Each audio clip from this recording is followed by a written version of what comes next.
नमस्कार, हूं bill TV देख रहे हैं आप। मैं हूं आपके साथ विशालगढ़। खबरों की शुरुआत करेंगे बड़ी खबर से। देहरादून से बड़ी खबर मिल रही है। उत्तराखंड बीजेपी कमेटी की बड़ी बैठक आज गढ़वाल मंडल के सांसद, विधायक और जिला अध्यक्षों के साथ होगी बड़ी बैठक। प्रदेश अध्यक्ष महेंद्र भट्ट की अध्यक्षता में बैठक। मुख्यमंत्री पुष्कर सिंह धामी भी होंगे शामिल। 3 लोकसभा सीटों को लेकर महामंथन, पौड़ी, हरिद्वार और टिहरी लोकसभा पर मंथन भी किया जाएगा।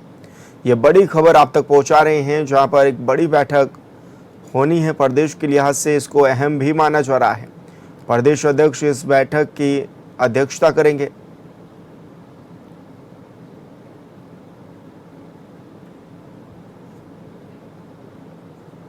और संवाददाता योगेश आर्य हमारे साथ फोन लाइन पर जुड़ गए हैं। योगेश, आज एक बड़ी बैठक भी होने वाली है, क्या कुछ रूपरेखा तय की जाएगी बैठक में?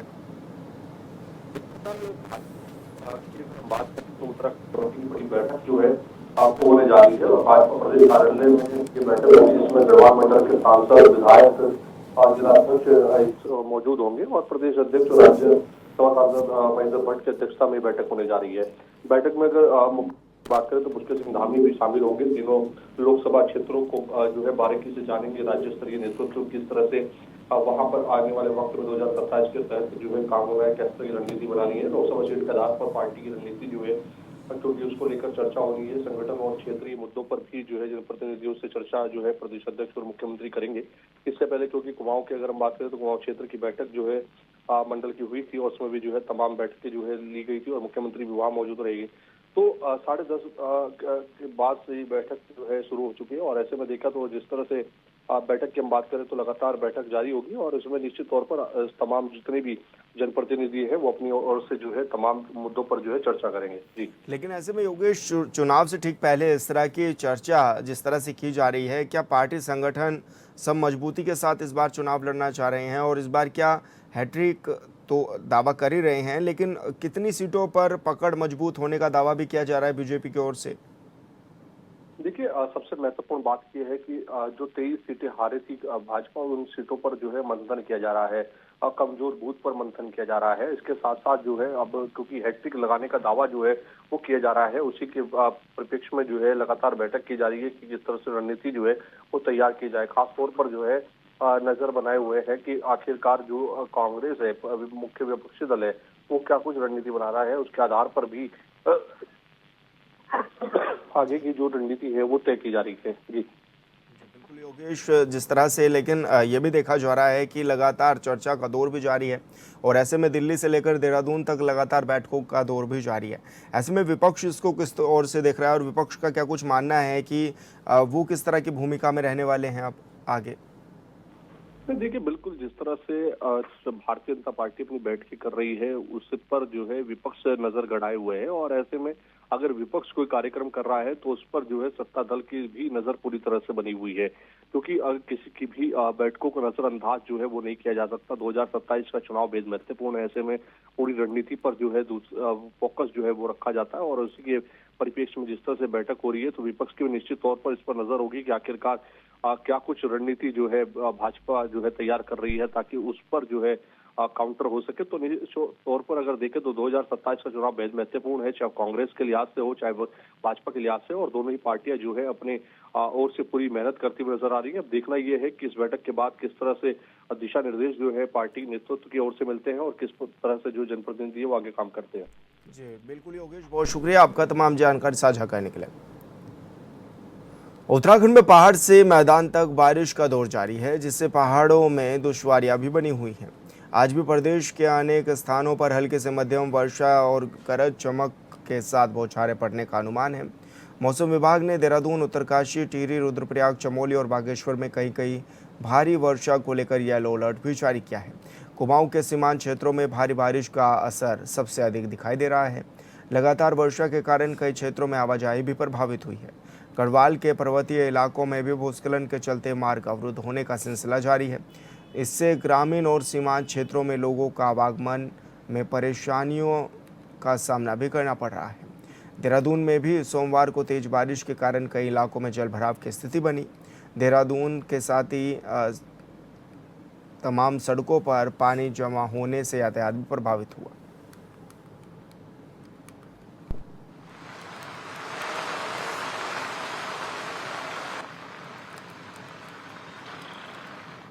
ऋषिकेश में हो रही तेज वर्षा के चलते बीन नदी उफान पर आ गई है।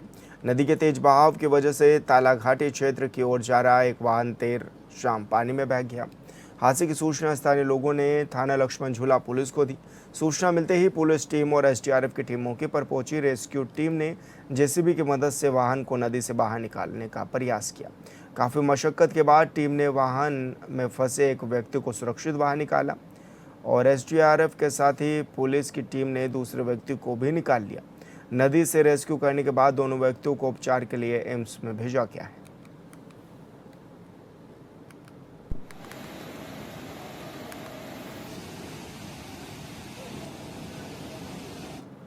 चमोली के पंच केदार में प्रसिद्ध कल्पेश्वर नाथ मंदिर में भारी बारिश के बाद भूस्खलन हुआ है, जिस वजह से मंदिर परिसर और आसपास भारी मात्रा में मलबा आने से नुकसान की भी सूचना मिल रही है। मंदिर समिति के सचिव लक्ष्मण सिंह नेगी के मुताबिक तेज बारिश के कारण पूरा मलबा मंदिर में पहुंच गया था, जिससे काफी नुकसान भी इस दौरान हुआ है।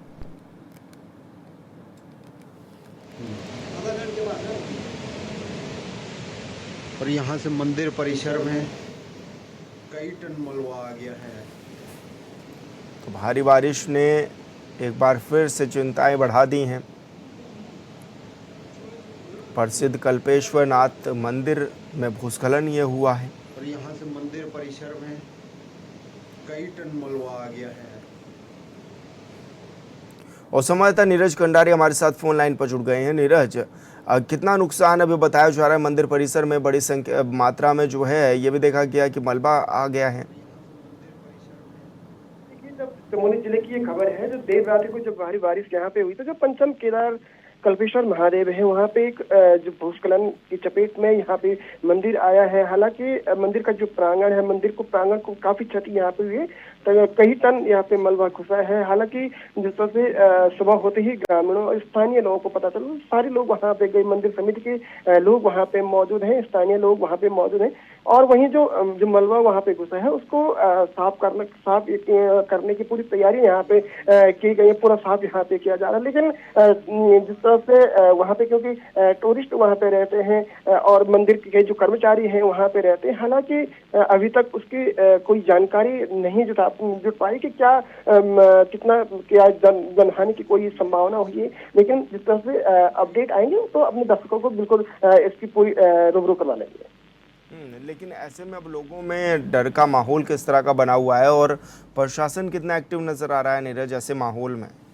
जी सर, देखिए क्योंकि बड़ा हादसा ये है, बड़ा भूस्खलन की चपेट में ये मंदिर और मंदिर प्रांगण आया है। इसके बाद प्रशासन भी अलर्ट है। जब प्रशासन को ये पूरी जानकारी लगी उसके बाद जो प्रशासन की टीम भी यहाँ पे मौके पे पहुंची है। चाहे मंदिर के जो कर्मचारी है वहाँ पे मौजूद है, स्थानीय लोग वहाँ पे मौजूद है, मंदिर समिति के लोग भी वहाँ पे मौजूद है। इसका आकलन किया जाएगा कि कितना यहाँ पे नुकसान हुआ है और क्या दिक्कतें यहाँ पे हो रही है। जी विशाल। बिल्कुल नीरज, बहुत शुक्रिया आपका तमाम जानकारी साझा करने के लिए। ज्योतिर्मठ में परसारी पूना के पास भूस्खलन के चलते बंद हुआ नीति मलारी मार्ग और हाईवे बीआरओ ने यातायात के लिए भी खोल दिया है। मार्ग खुलने के बाद नीति घाटी में यातायात सुचारू हो गया है। हालांकि भूस्खलन से प्रभावित पूना अक्सारी गांव के ग्रामीणों ने सड़क चौड़ीकरण का काम कर रहे एजेंसी के खिलाफ विरोध प्रदर्शन किया है।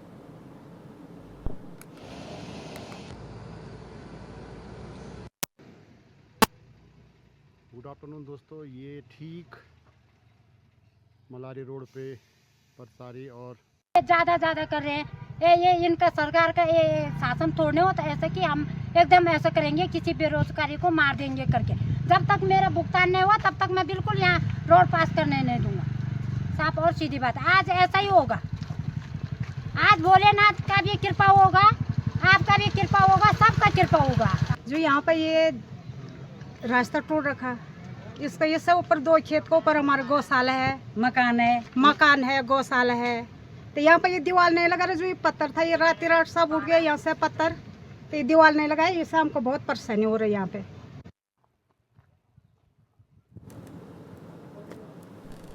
तो आपको बता दें कि कटिंग से भूस्खलन का खतरा इस दौरान बढ़ गया है और ऐसे में लोगों के सामने बड़ी परेशानियां भी हैं। उचित मुआवजे देने की भी मांग तमाम लोग इस दौरान कर रहे हैं। तो नीति मल्हारी हाईवे यातायात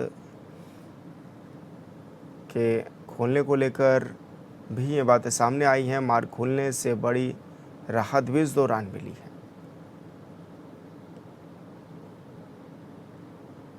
तो ग्रामीणों ने सड़क चौड़ीकरण के काम का विरोध भी इस दौरान किया है। विकासनगर में मतदाता सूची पुनरीक्षण यानी एसआईआर को लेकर कांग्रेस ने तहसील का घेराव कर प्रदर्शन किया।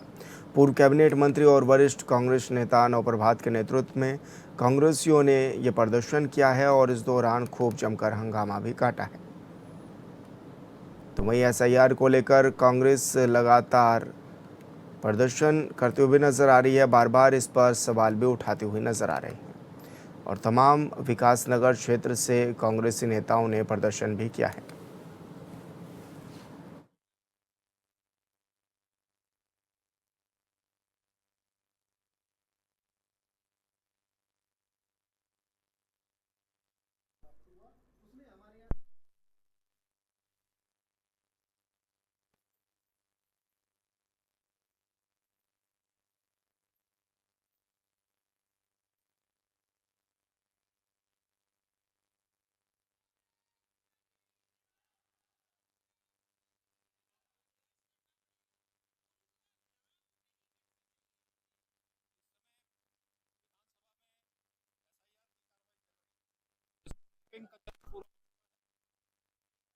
दो 2026 की मतदाता सूची जारी की जा चुकी है।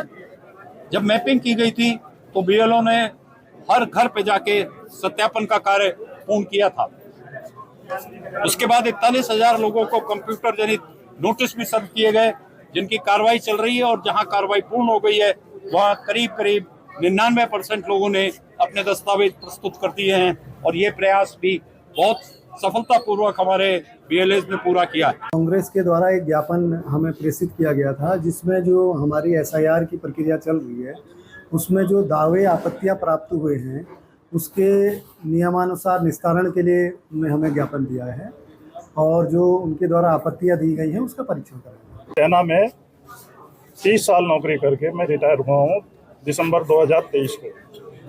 अभी जब ये एसआईआर प्रक्रिया चल रही थी तो इसमें 5 तारीख को पहले जो ऑब्जेक्शन आया वो मैंने रेक्टिफाई किया, वहाँ पे खुद मौजूद होकर मैंने उसको रेक्टिफाई किया।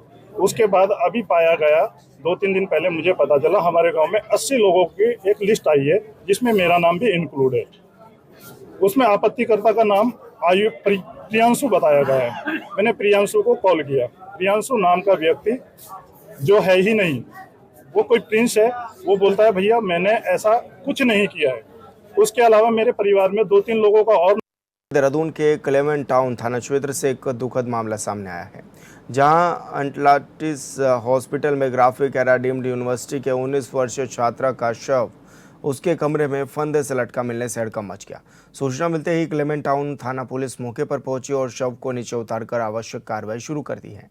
घटना की गंभीरता को देखते हुए फील्ड यूनिट की टीम को भी मौके पर बुलाया गया, जहां घटनास्थल से जरूरी साक्ष्य जुटाए गए, जिसके बाद पुलिस ने परिजनों को घटना की जानकारी भी दे दी है।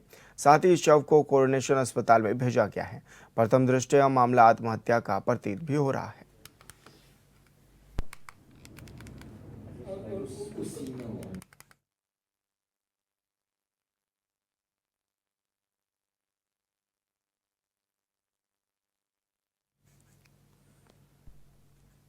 नैनीताल के कालाढूंगी के चकलुआ में आवासीय प्लाटिंग को लेकर ग्रामीणों ने गंभीर आरोप लगाए हैं। ग्रामीणों का आरोप है कि बिल्डरों के ने नाले के ऊपर पुलिया बनाकर आसपास की जमीन पर प्लाटिंग शुरू कर दी है। नाले के दोनों ओर दीवारें खड़ी करने से बारिश के दौरान पानी का बहाव प्रभावित होने और सैकड़ों घरों पर खतरा बढ़ने की आशंका भी जताई जा रही है। साथ ही ग्रामीणों का आरोप है कि नाले की जमीन और राजस्व भूमि को भी प्लाटिंग में शामिल किया गया है। उनका कहना है कि अगर नाले का प्राकृतिक बहाव बाधित हुआ तो बारिश के दौरान आसपास के घरों में पानी घुस सकता है, जिसके बाद मामले की गंभीरता को भी देखते हुए जिलाधिकारी ने दिशा निर्देश दिए और तहसीलदार को जांच भी इस दौरान सौंपी गई।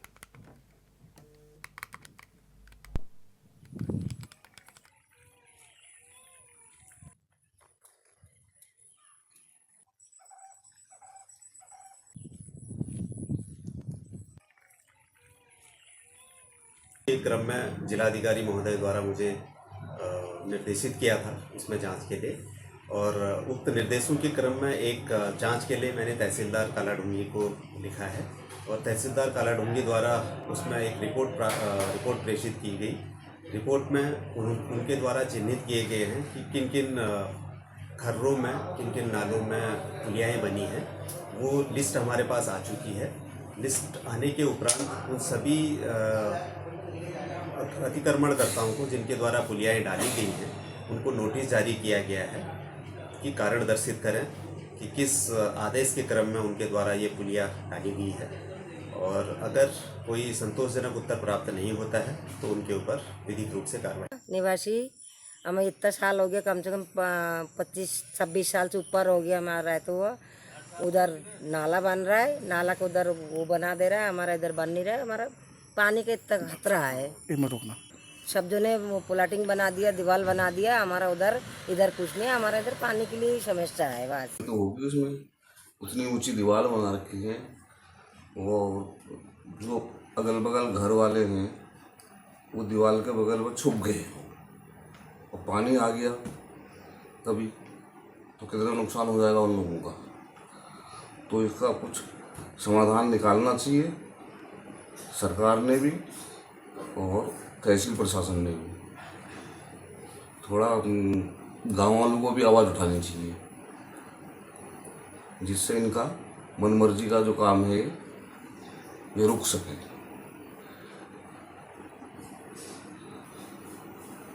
प्लॉटिंग ही है वो, अवैध प्लॉटिंग का तो शिकंजा कसना ही चाहिए। क्या कहते हैं,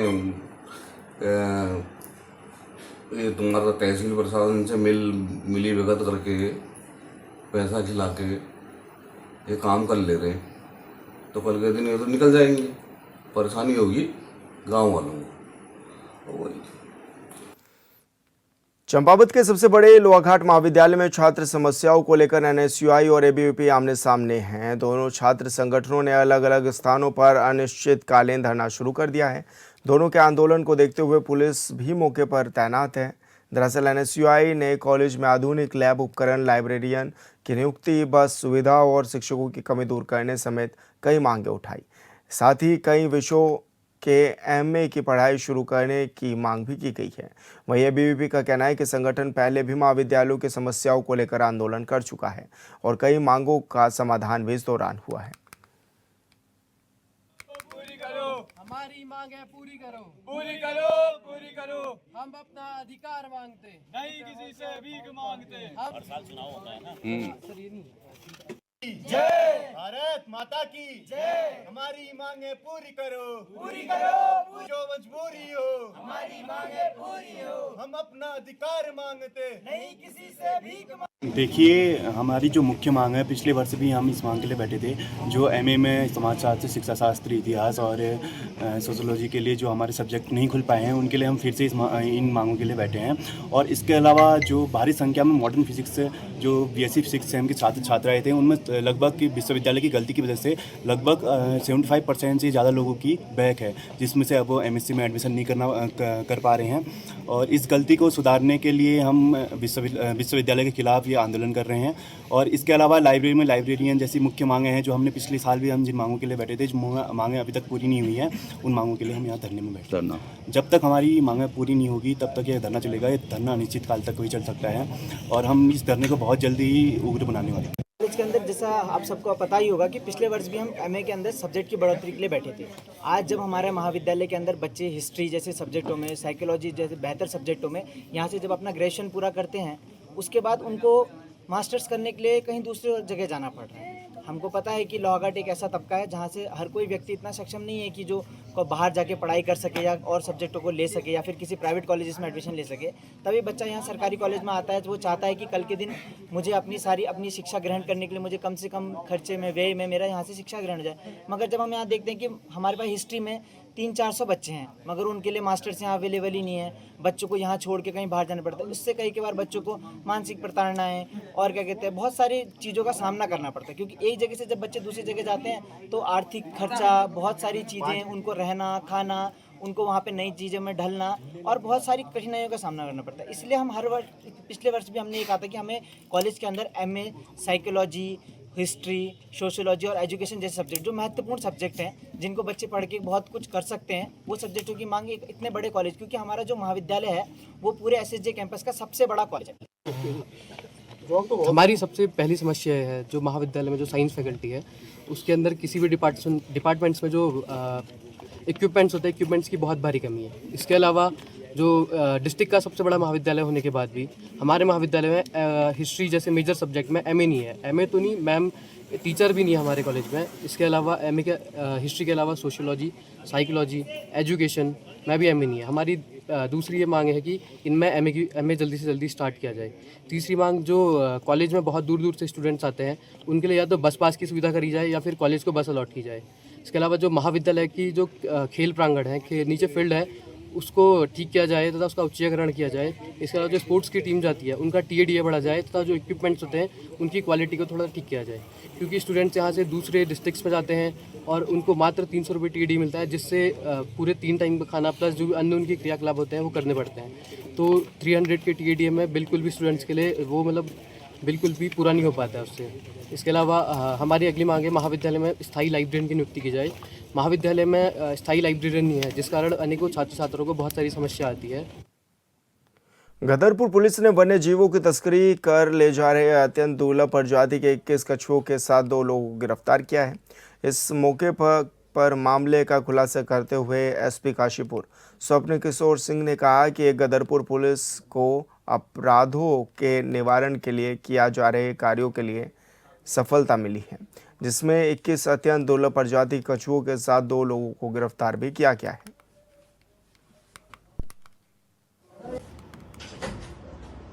SSP सर के द्वारा अपराध एवं अपराधियों के विरुद्ध लगातार प्रभावी कार्रवाई करने के निर्देश दिए गए हैं।